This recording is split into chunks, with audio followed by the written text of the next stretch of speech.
జాతర కోసమని ఊరెళ్ళాం కదా! సో, అక్కడ నేను పిల్లల కోసమని ఇట్లా స్నాక్స్ అయితే చేశాననమాట. మామూలుగా ఇవి అయితేనేమో మైదా పిండితోని చేస్తారు చక్కెరపార అని.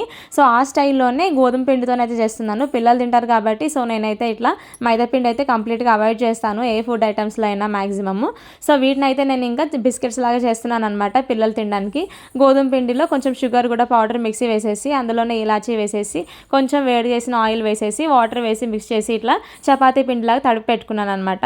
దీన్ని మనం ఒక 10 మినిట్స్ రెస్ట్ చేసిన తర్వాత మంచిగా ఇట్లా చపాతీల్లాగా చేసేసుకొని కటర్‌తో కానీ, నైఫ్‌తో కానీ లేదా గర్జలు గీసే స్పూన్ ఉంటుంది. ఆ స్పూన్‌తో కానీ ఇట్లా మనం చిన్న చిన్న బిస్కెట్స్ కట్ చేసేసుకుంటే మంచిగా ఈజీగా వచ్చేస్తాయన్నమాట. సో, నాకైతే ఇక్కడ మా పిల్లలు కూడా హెల్ప్ చేస్తున్నారు. అంటే మా అక్క వాళ్ళ పిల్లలు ఇద్దరు కూడా.